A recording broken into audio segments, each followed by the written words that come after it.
히브리서 4장입니다. 히브리서 4장 14절부터 16절 말씀까지 제가 봉독을 해드리도록 하겠습니다. 그러므로 우리에게 큰 대제사장이 계시니 승천하시니 곧 하나님의 아들 예수시라. 우리가 믿는 도리를 굳게 잡을지어다.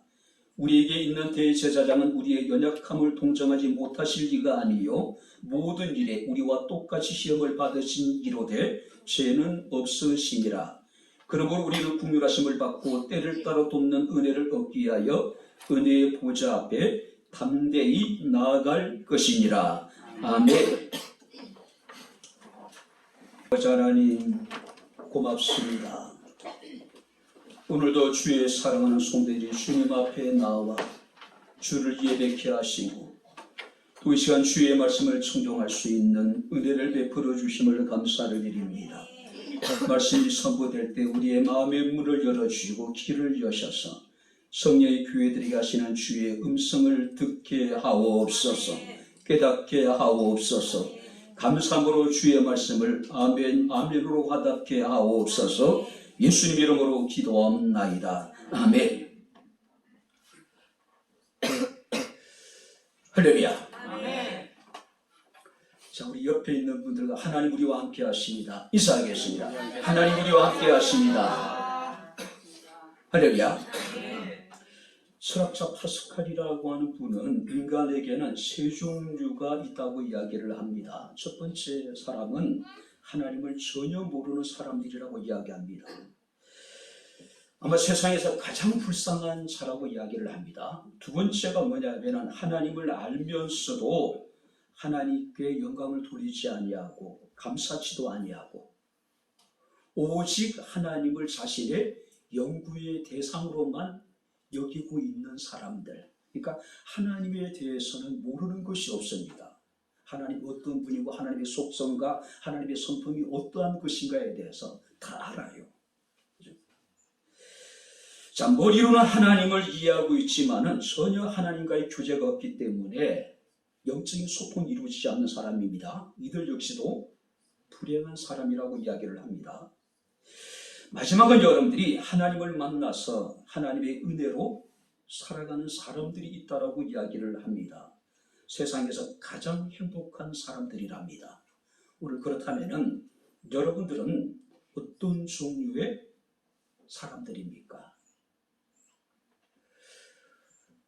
모세가 자기 백성들의 얘기를 이스라엘이 너희는 행복한 사람이라고 이야기합니다. 이 아침에 주님 앞에 나와 예배하는 우리 모두가 다 행복한 사람입니다. 할렐루야. 그 감격을 가지고 그 즐거움으로 그 기쁨으로 우리가 하나님을 예배할 수 있었으면 좋겠습니다. 자, 이 히브리서는요 유대 지역이 아닌 이방 지역에 흩어져 살아가고 있는 유대인 그리스도인들에 향한 이 편지입니다. 자, 이 편지 곳곳에서 이 히브리서 기자는 예수님의 탁월하심과 예수님의 우월하심에 대해서 끊임없이 강조하고 있습니다. 그래서 그리스도는 천사보다도 뛰어나며 모세보다도 뛰어나고 어떤 종류의 다른 어떤 존재들보다도 더 크신 분이고 그 탁월한 분이라고 우리에게 증가하고 있습니다. 자, 히브리서 이 서신이 기록될 당시에 보게 되면은 많은 그리스도인들, 특별히 유대인 가운데 기독교로 개종한 유대 그리스도인들이 굉장히 어떤 어려움을 겪게 됩니다. 왜냐하면 같은 유대인들에게 많은 핍박을 당하게 되고 뿐만 아니라 로마 정부로부터 엄청난 핍박을 당하기 시작을 합니다. 자, 그런 상황 속에서 이 히브리서 기자는요 고난 속에서 우리가 반드시 예수 그리스도를 붙들라고 지금 교훈하고 있는 겁니다. 그래서 우리가 예수를 깊이 생각하라고 이야기하고 있고 또 성경 말씀을 보니까 우리에게는 큰 대제사장이 있다라고 이야기를 합니다. 예수를 깊이 생각하라는 이야기는 우리가 예수를 깊이 생각할 때에 우리는 온전히 예수를 붙들 수 있을 것이고, 뿐만 아니라 우리가 예수님을 깊이 생각하게 될 때에 우리의 인생을 바쳐서 헌신해야 될 이유가 무엇인가를 우리가 깨달을 수가 있게 된다는 이야기예요. 자, 그렇다면 우리 14절 말씀 우리 다시 한번 같이 읽겠습니다. 그러므로 우리에게 큰 대제사장이 계시니 승천하시니 곧 하나님의 아들 예수시라. 우리가 믿는 도리를 굳게 잡을지어다. 우리에게 큰 대제사장이 있다. 자, 여기서 큰 대제사장이라고 하는 것은 위대한 제사장, 질적으로 탁월한 제사장, 가장 중요한 제사장을 의미하고 있습니다. 자, 이스라엘에는 제사장이 있죠. 그리고 그 제사장들 가운데 그들은 그 융번제로 대제사장의 직무를 수행하게 됩니다. 자, 그런데 이 대제사장은요, 1년에 한 번씩, 그러니까 대속죄일 날 그들은 지성소 안에 있는, 성소 안에 있는 지성소 안에 들어가서 자기 백성의 죄를 위해서 하나님 앞에 희생의 제사를 드리는 사람들입니다. 자, 지성소에는 일반적인 제사장이 들어가서 하나님 앞에 제사할 수 있는 곳이라면은 지성소는 오직 1년에 단 한 차례 대제사장만이 들어가서 하나님 앞에 자기 백성을 위한 희생의 제사를 드립니다. 그날은요, 이스라엘 백성들에게 있어서는 가장 거룩하고 가장 중요한 그것은 국가의 의식이에요. 단순한 종교 의식이 아니라 유대인들에게 있어서 이날은요, 거국적인 여러분들이 거룩한 의식이라고 이야기할 수 있습니다. 자, 그런데 문제는 이 대제사장 역시도 우리와 같은 연약한 인간들이잖아요. 하나님의 임재를 상징하는 그들은 지성소까지는 들어갈 수 있지만은 자기 백성들을 하나님의 은혜의 보좌에까지 이르게 할 수는 없단 말이에요. 그들에게 그런 힘도 없고 그들에게 그런 자격도 없습니다. 그런데 우리에게 있는 큰 대제사장은 어떤 분이냐면은 바로 성소를 넘어서 지성소로, 지성소를 넘어서 바로 하나님의 은혜의 보좌에까지 우리를 인도할 수 있는 자격이 있으시고 우리에게 능력이 있으시고 우리에게 힘이 있으신 분이라고 하는 사실입니다. 그런데 그 큰 대제사장은 성경 말씀을 보니까 우리를 위하여, 자, 예수께서 이 땅에 오신 목적도, 그가 고난을 당하신 이유도, 그가 십자가에 죽으신 이유도, 그가 부활하시고 하늘에 오르시어 하나님 보좌 우편에 앉아 계신 이유도 뭐냐면은 성경 말씀에 의하면은 한번 따라해 보시면 우리를 위하여, 할렐루야, 아멘. 우리를 위하여. 자, 그래서 로마서 8장 34절 말씀을 보게 되면은 그는 하나님 우편에 계신 자요 우리를 위하여 간구하시는 자이시니라. 할렐루야, 아멘. 이 땅에 오심도, 고난을 당하시고 죽으심도, 부활하심도, 승천하심도 하나님 보좌 우편에서 앉아서 그가 우리를 위해서 지금 간구하고 계시다는 거죠. 철저하게 예수의 삶은 우리를 위한 삶이었다는 이야기예요. 자, 그래서 히브리서 3장 1절 말씀을 보게 되면은 그러므로 함께 하늘의 부르심을 입은 거룩한 형제들아, 우리의 믿는 도리의 사도이며 대제사장이신 예수를 깊이 생각하라. 우리를 이 땅에 오시고 십자가 고난을 당하시고 죽으시고 부활하시고 승천하시고 지금도 하나님 우편에서 우리에서 간구하시는 그 주님을 깊이 생각하라는 것이죠. 그렇죠? 우리가 예수를 깊이 생각하게 될 때 우리는 소망을 든든히 가질 수 있을 것이고 하나님만을 의뢰할 수 있을 것이고 어떤 환경 속에서 우리는 결코 낙심하지 않을 것이기 때문에 그렇습니다. 자, 그렇다면 오늘 우리는 우리의 큰 대제사장이 되신 예수는 구체적으로 어떤 분이실까? 왜 우리가 예수를 깊이 생각해야 될 것인가? 우리 오늘 본 말씀에 근거해서 우리 말씀을 살피면서 함께 은혜를 나누도록 하겠습니다. 자, 먼저 14절 말씀 우리 다시 한번 같이 읽겠습니다. 그러므로 우리에게 큰 대제사장이 계시니 승천하시니 곧 하나님의 아들 예수시라. 우리가 믿는 도리를 굳게 잡을지어다. 그러므로 우리에게 큰 대제사장이 계시니 승천하신이라고 이야기를 해요. 우리에게 계신 대제사장.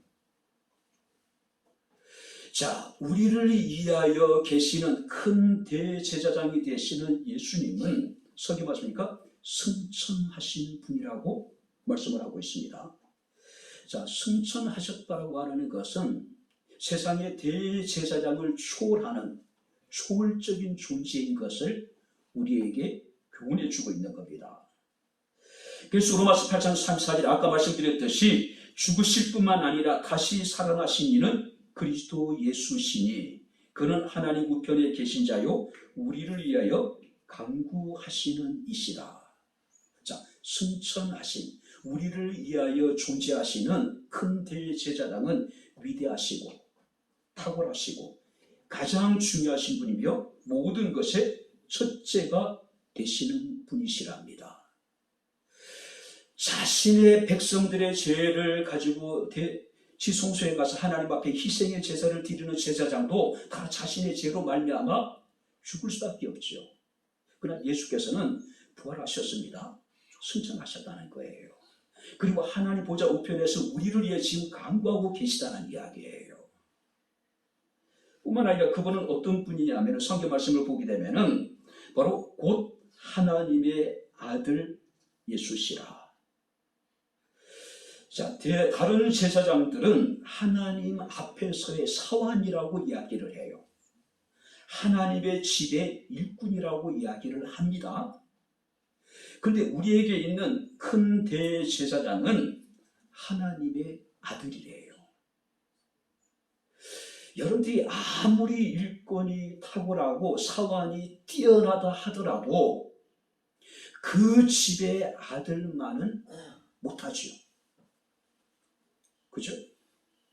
바로 여기서 우리에게 있는 큰 대제사장은 하나님의 아들이라는 거예요. 그죠? 다른 제사장들과는 전혀 다른 지위를 가지고 계시다라고 하는 사실입니다. 그가 오늘도 우리를 위해서 중보하시고 그가 오늘도 우리를 위해서 하나님 앞에 지금 우리의 변호자가 되어 주시겠다는 이야기예요. 사랑하는 성도 여러분들, 바로 우리가 믿는 우리의 큰 대제사장이신 예수 그리스도는 어떤 분입니까? 승천하신 분이십니다. 죄와 사망의 권세를 깨뜨리시고 바로 부활하시고 승천하신 주님, 할렐루야. 뿐만 아니라 그분은 하나님의 아들이신 예수 그리스도시라는 거죠. 자, 두 번째 그분은 어떤 분입니까? 성경을 보도록 하겠습니다. 15절을 같이 읽겠습니다.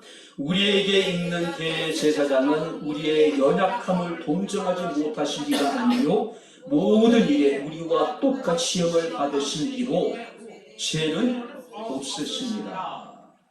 그분은 우리의 연약함을 동정하실 수 있으신 분. 자, 여기서 연약함이라고 하는 것은 다중적인 의미를 가지고 있습니다.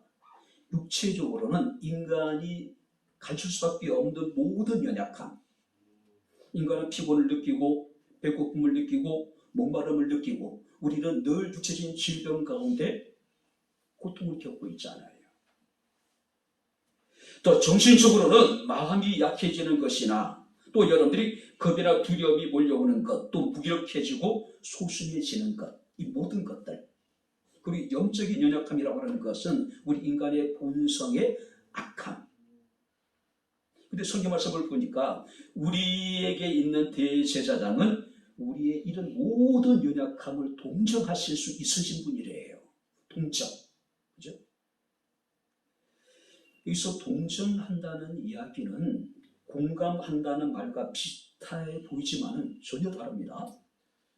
공감이라고 하는 것은 함께 슬픔을 느끼고 아픔을 느끼는 것이요. 죽음을 함께 느끼는 것이잖아요. 근데 동정이라고 하는 것은 그 공감을 뛰어넘는 적극적인 행동을 의미하고 있는 거예요. 자, 내가 정말 어렵고 힘들 때 누군가가 내 마음을 이해해주고 공감만 해줘도 큰 힘이 되잖아요. 근데 실제적으로 그것이 우리에게 근본적인 도움은 되지 않잖아요. 여기서 말하는 동정이라고 하는 것은 그런 감정을 뛰어넘는, 그런 공감을 뛰어넘는 바로 적극적인 행동, 바로 도심을 말하는 겁니다. 도심을 말하는 거예요. 인간은 모두가 연약함을 가지고 있습니다. 아무리 내가 노력을 해도 힘을 써도 극복할 수 없는 연약함이 분명히 존재해요. 그죠? 근데 사람들은 어떻습니까? 그 연약함을 우리는 사람들에게 드러내지 않는 겁니다. 자신의 부족함과 연약함 우리는 끊임없이 그것을 우리는 자기 내면의 가장 깊은 곳에다가 밀어넣고 그것을 우리는 감출 때가 많이 있잖아요. 그죠? 근데 오히려 그것 때문에 우리는 고통스러워하고 그것 때문에 좌절하고 절망할 때가 얼마나 많은지 모릅니다. 그런데 성경 우리에게 분명히 말씀하고 있습니다. 우리의 연약함을 동정하지 못하실 분이 아니라고 이야기해요. 사람들은 우리의 깊은 곳에 있는 아픔이나 상처를 다 이해하지 못하죠. 사람들이 겪고 있는 모든 슬픔을 다 공감하지 못합니다. 그런데 주님은 우리의 내면 깊은 곳에 있는 아픔도 아시고 그것을 이해하시고 그것을 공감하시고 그것을 동정하실 뿐만 아니라 그것을 우리를 도우실 수 있으신 분. 그죠? 많은 사람들은 어렵고 힘들 때 그런 이야기 합니다. 아무도 내 지금 이 아픔을 모른다고요. 근데 정말 그럴까요? 성경 말씀 보니까 주님은 알고 계시대요. 주님은 우리를 이해하고 계시대요. 주님은 나의 아픔에 대해서 공감을 하시고 우리에 대해서 동정하시고 우리를 도우실 수 있는 분이란 이야기예요.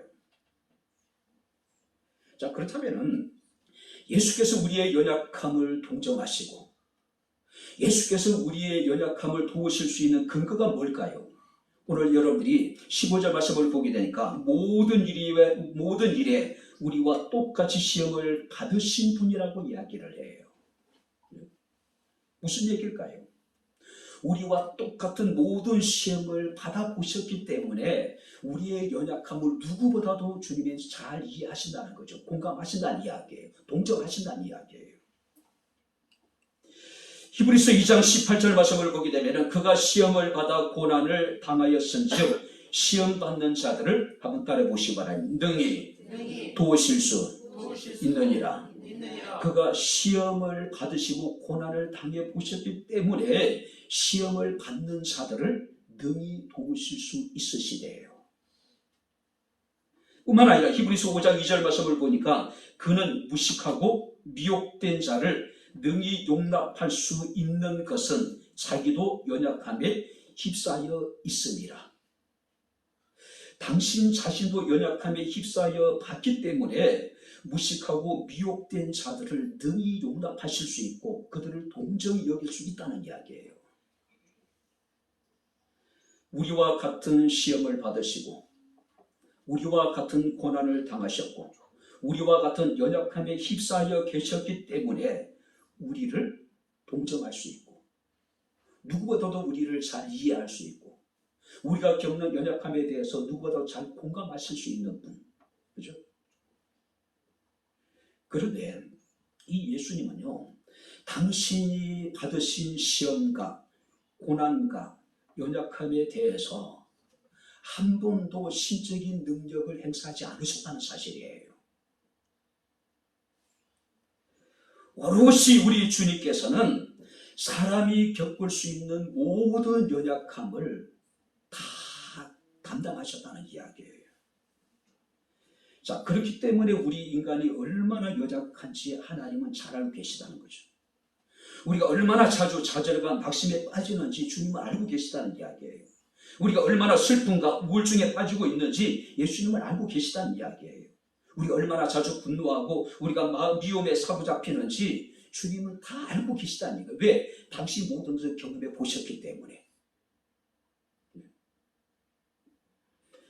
모든 것을 직접 경험하셨기 때문에 우리의 연약함을 잘 아시고 이해하시고 공감하시고 동정하시는 예수님. 성경엔 우리에게 말씀하고 있습니다. 그분은 죄가 없음에도 불구하고 우리와 한결같이 시험을 받으시고, 자, 예수께서 광야에서 마귀에게 시험을 받으시죠. 첫 번째는 어떤 문제였을까요? 먹고 사는 문제예요. 빵의 문제예요. 그죠?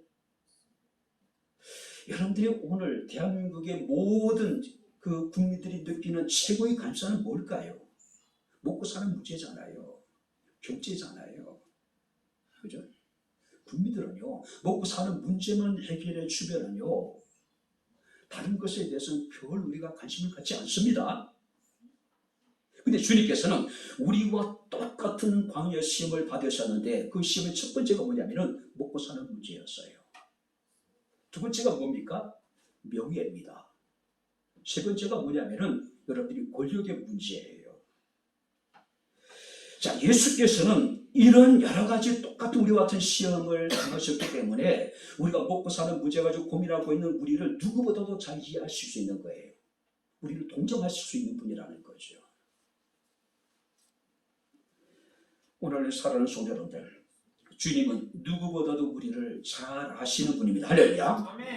지금 누구보다도 우리를 잘 이해하시고 우리에 대해서 공감하시고 우리를 동정하시는 분이시란 사실이죠. 그리고 우리를 도우실 수 있으신 분. 뿐만 아니라 16절 말씀을 보니까 여러분 뭐라고 말씀하고 있습니까? 같이 읽겠습니다.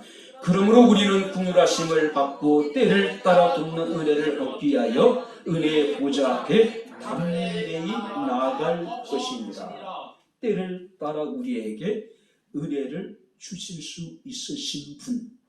때를 따라.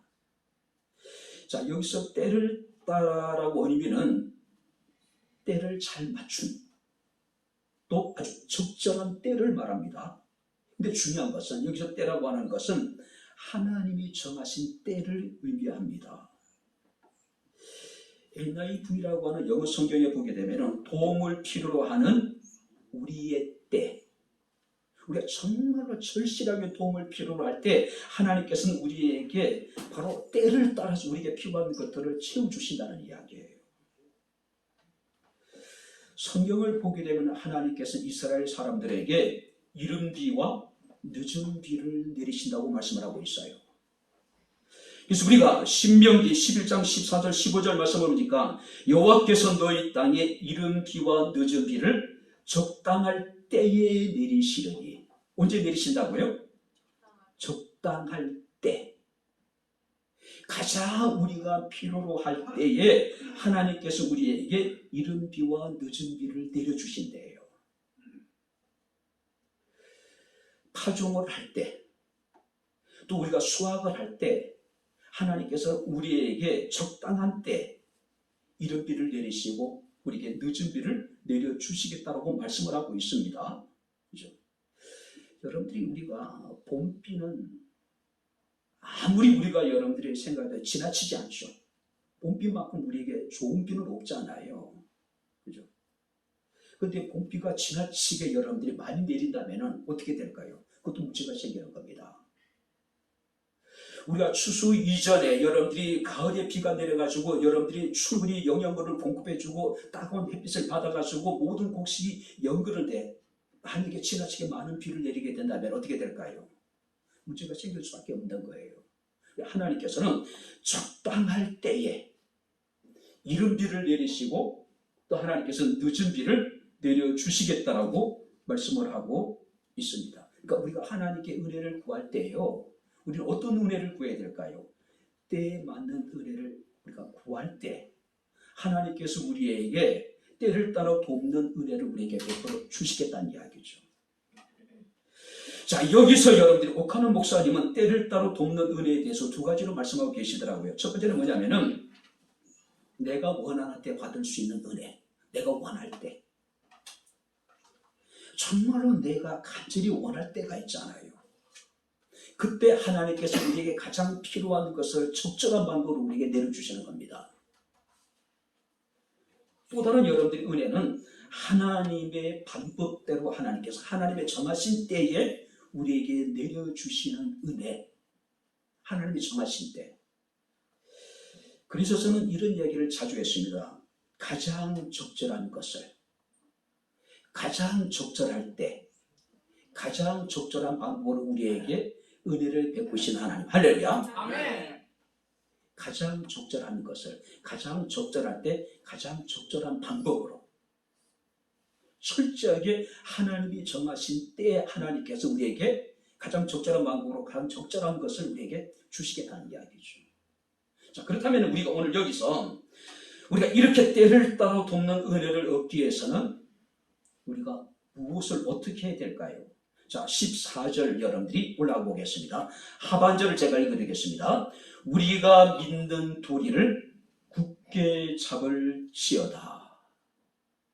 우리가 믿는 도리라고 하는 것은 우리가 믿는 그 믿음을 굳게 잡아라. 믿음을 굳게 잡아라. 어떤 유혹이 오고 어떤 시험이 오고 아무리 낙심되고 절망하게 하는 일들이 우리에게 있을지라도 우리를 슬프게 하고 또 여러분들이 우리를 고통과 고난 속에서 힘들게 하는 일이 있을지라도 그럼에도 불구하고 믿음을 굳게 잡아라. 굳게 잡아라. 여기서 굳게 잡는다는 이야기는 나의 가장 소중한 것을 내가 지킨다는 의미가 포함되어 있습니다. 여러분들이 어린 아이가 젖병을 물고 있을 때에 이렇게 이제 어른들이 이렇게 장난을 때론 치잖아요. 이 젖병을 아이 손에서 이렇게 이제 뺏어보면 어떻습니까? 아이들은요, 그 고사리 같은 손을 가지고 필사적으로 저 젖병을 붙잡습니다. 어른들의 힘으로 얼마든지 쉽게 뺄 수 있는지 모르겠지만은 그 아이에게는 정말로 필사적이에요. 여기서 우리의 믿는 도리를 굳게 잡으라는 이야기는 필사적으로 우리의 믿음을 지켜나가는 이야기예요. 그래서 우리가 사도 바울은 에베소 교회 고린도 교회 성도들의 이르기를 믿음에 견고하여 흔들리지 말라고 이야기를 하고 있는 겁니다. 어떤 의심과 의혹이 우리의 마음을 파고들고 우리의 믿음과 우리의 삶의 기초를 흔든다 하더라도, 뿌리부터 흔든다 하더라도 그래도 불구하고 우리가 믿음의 견고하여 흔들지 않는 저와 여러분들의 삶이 될 수 있기를 주님 이름으로 축원합니다. 때를 따라 돕는 은혜를 입기 위해서 우리가 끝까지 우리의 믿음을 지켜나가야 된다는 거죠. 뿐만 아니라 16절 하반절에는 뭐라고 이야기하고 있냐면은 은혜의 보호자 앞에 담대히 나갈 것이다. 은혜의 보호자 앞에. 자, 사도 바울은 하나님의 은혜에 대해서 디모데전서 1장 14절 이렇게 말씀하고 있습니다. 우리 주의 은혜가 그리스도 예수 안에 있는 믿음과 사랑과 함께 넘치도록 풍성하였다. 하나님의 은혜가 그리스도 예수 안에 있는 믿음과 사랑과 함께 넘치도록 풍성한 은혜였다는 이야기예요. 하나님은 은혜가 풍성하신 분입니다. 할렐루야. 성경 우리에게 말씀하기를 넘치도록 풍성했다는 이야기는 단순히 넘치는 단계를 초월해서 풍성한 단계. 이런 은혜를 쌓아놓은 곳이 어디입니까? 하나님의 은혜의 보좌 아래예요. 그 하나님의 은혜의 보좌 앞에 담대히 나가라. 자, 여기서 담대히 나간다는 의미는 어떤 의미냐면 자유란 뜻을 가지고 있습니다. 우리는 그리스도 안에서 자유인입니다. 할렐루야. 죄와 사망의 법에서 우리는 예수 그리스도께서 우리를 구원해 주셨어요. 자, 당시 로마에는 자신의 신분을 부끄러워하는 노예들이 있었습니다. 야만인들이 있었어요. 근데 로마 시민들은 어떻습니까? 자유인입니다. 그들은 당당하게, 떳떳하게 어떤 모든 공식적인 자리에서 자신의 의견을 개진할 수 있는 자격이 있었어요. 우리가 하나님 앞에 나아가되 담대히 나가는 이야기는 더 이상 우리가 죄와 사망의 노예가 아니라 하나님의 거룩한 자녀로서 하나님 앞에 담대히 나가라는 이야기예요. 당당히 나가라는 이야기입니다. 마틴 루터는 만인제사장식을 이야기를 합니다. 사람은 신분에 따라서 관리도 있고 상인도 있고 농부도 있고 노동자도 있을 수 있다. 직책의 차이는 있는지 모르지만은 하나님 앞에서 마틴 루터는 만인은 동등하다. 동등하다. 자, 그래서 그는 이런 이야기를 합니다.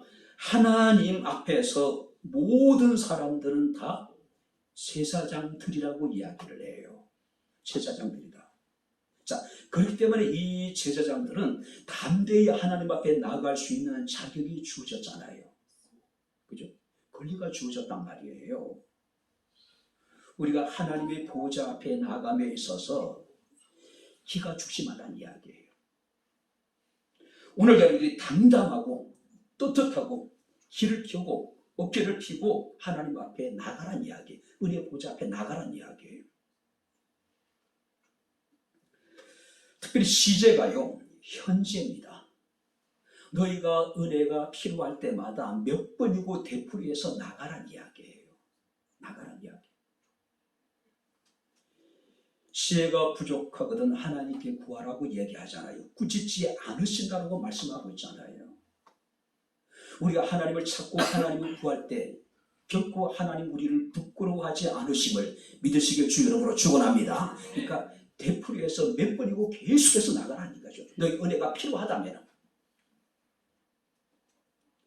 자, 그렇다면 마지막으로요, 우리가 하나님께 나가야 되는데, 은혜의 보좌 앞으로 나가야 되는데 언제 나가야 될까요? 특별히 정해진 날이 있을까요? 성경은 아니라고 이야기합니다. 고린도후서 6장 2절에 보라 지금은 은혜를 받을 만한 때요. 할렐루야. 보라 지금은 구원의 날이로다. 하나님은 은혜에 있어서 풍성하신 하나님입니다. 은혜에 있어서 하나님은 넘치는 하나님이에요. 자, 너희가 하나님의 은혜의 보좌 앞에 당당히 나가라. 근데 언제 나가야 될까요? 오늘 성경 말씀 보니까 지금이래요. 여러분들 우리가 에스더서를 보게 되면은 그 바벨론 왕의 규례라는 게 있습니다. 페르시아도 마찬가지고요. 그죠? 왕이 부르지 않는데 누구든지 왕 앞에 나간다고 하는 것은 곧 죽음입니다.